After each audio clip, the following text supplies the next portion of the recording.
Aduh, soal perdemo-demoan ini aduh. Gini cuy, gue tuh antara lucu sama sedih gitu.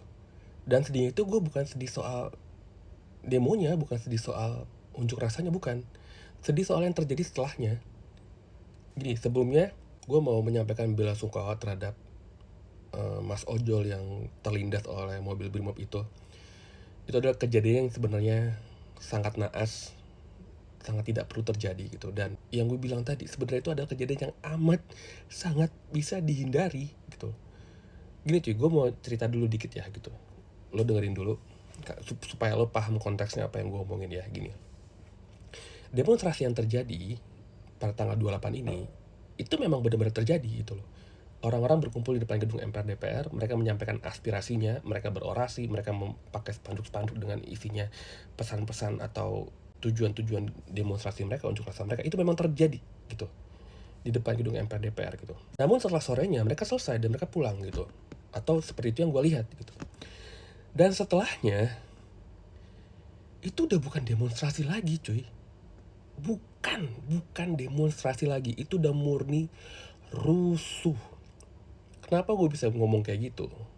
Karena rumah gue tuh deket-deket daerah itu. Gue tinggal kira-kira 200 meter dari lokasi rusuh gitu ya. Jadi gini, setiap ada demonstrasi mulai dari yang tanggal 28 ini, bahkan sampai yang tanggal 25 kemarin, bahkan yang waktu tahun 2019 yang rusuh soal undang-undang Omnibus Law itu. Nah, gue tuh kadang-kadang karena gue gabut, gue datang ke sana buat nonton. Dan setiap gue lihat, gue nggak ngeliatnya di gedung DPR MPR, gue liatnya di dekat tempat gue itu yang gue lihat dengan mata kepala gue itu udah nggak ada lagi namanya unsur demonstrasinya, udah nggak ada lagi unsur unjuk rasanya. Yang gue lihat dengan mata kepala gue sendiri itu udah bener-bener rusuh, udah bener-bener orang timpuk-timpukan pakai batu, orang yang udah ngerusak-ngerusak fasilitas umum, bakar-bakar apapun yang mereka bisa bakar. Udah itu doang isinya.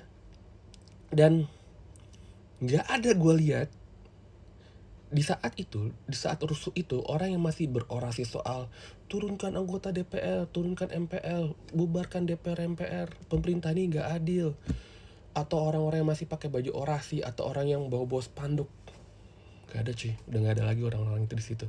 Yang ada hanyalah orang-orang yang entah datang dari mana, bikin rusuh. Dan yang bikin sebelnya itu karena ini sangat merugikan, amat sangat merugikan. Jadi ketika rusuhnya itu terjadi, tawuran antara para perusuh massa lawan polisi ini, itu terjadi di daerah yang ada perlintasan kereta api. Rute Tanah Abang, Rangkas Bitung. Setiap rusuh itu terjadi, tawuran itu terjadi, otomatis jalur itu mati total, nggak bisa dilewatin karena massa para tawuran members ini itu akan berkumpul di area-area rel kereta itu gitu, atau mereka juga akan berkumpul di kolong flyover gitu kan. Dan itu akan merugikan banyak orang. Satu, jalur kereta api lumpuh, banyak orang, apalagi jam 6 sore itu udah banyak para karyawan-karyawan, para pekerja yang pulang dari kantor. Lo bayangin mereka pulang dari kantor udah kelelahan dan mereka akhirnya terjebak di stasiun Tanah Abang berjam-jam sampai nunggu kapan nih kereta bisa jalan, dan nggak bisa jalan. Terus jalan tol yang ada di situ, itu di daerah itu ada jalan tol di dalam kota. Itu lumpuh, nggak bisa dilewatin, nggak akan bisa dilewatin, akan diblokir. Lo kebayangin macetnya gimana tuh di jalan tol. Nggak cuma itu, rute-rute Transjakarta itu banyak yang dialihkan atau bahkan dinonaktifkan. Dan nggak cuma itu, jalanan-jalan di kota Jakarta akan macet total.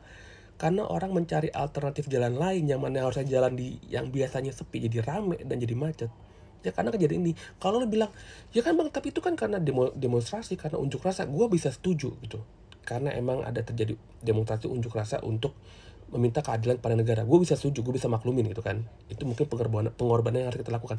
Tapi kalau hal itu terjadi karena orang rusuh, karena orang tawuran, karena orang-orang nggak jelas yang melakukan perusakan, bikin macet, ganggu ekonomi, bikin orang susah, hanya karena nafsu mereka hanya untuk nimpuk-nimpuk orang, nimpuk-nimpuk batu, itu yang nggak bisa gue terima cuy.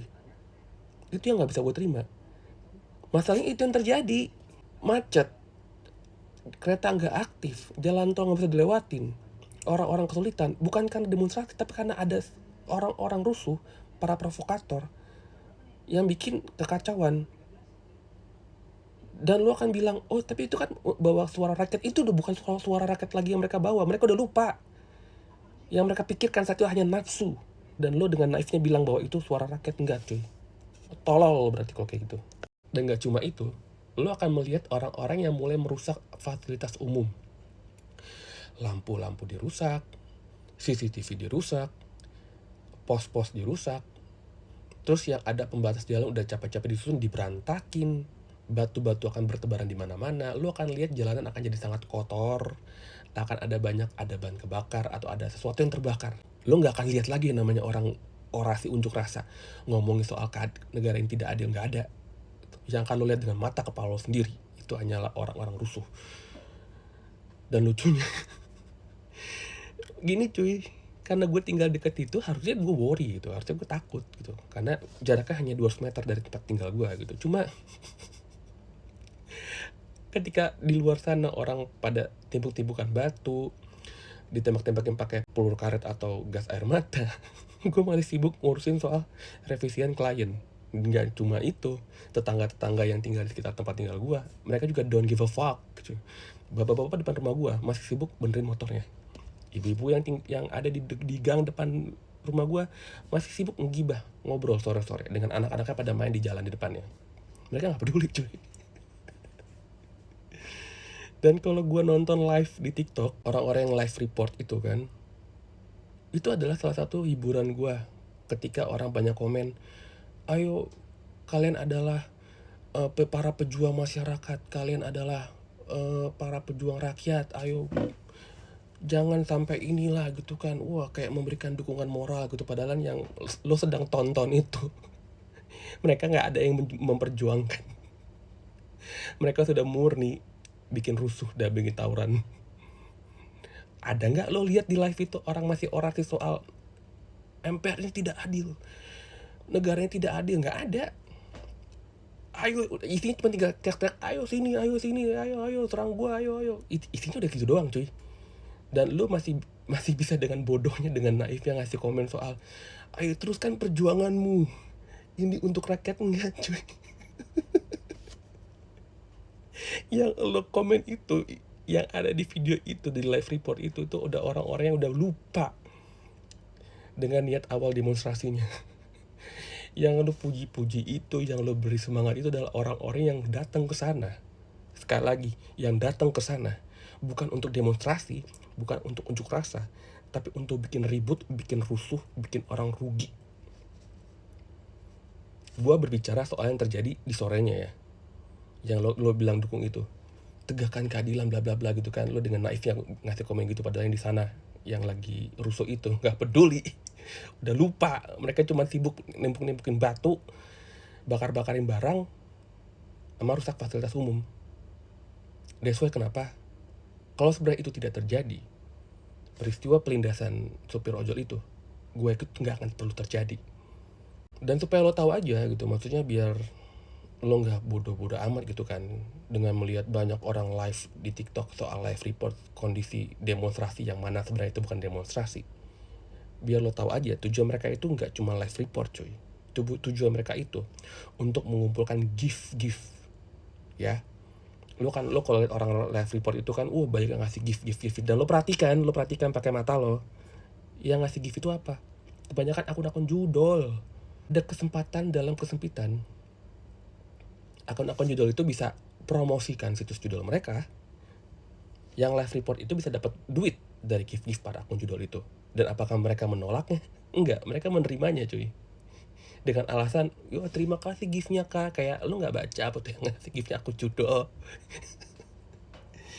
Karena jadi kan, dengan lo melihat semua yang gue ceritakan ini, penjelasan gue ini, gue nggak tahu ya lo kayak gimana, tapi gue ketawa jadinya. Kayak kalau ngelihat rusuh tadi itu dan lihat live-nya, gue tuh kayak what the fuck man.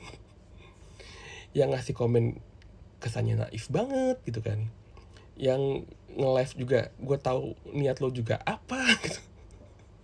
yang kasih gift, gue juga tahu niat lo apa gitu. Kayak bener-bener yang terjadi itu udah bener-bener bukan tujuan awal lagi. Jadi ya gitu aja cuy, gue yang mau gue kasih tau bahwa apa yang sebenarnya terjadi ini ya kenapa bisa bikin gue antara sebel, sedih, sama ketawa gitu. Karena demonstrasinya itu esensinya udah hilang sejak pukul 5 sore.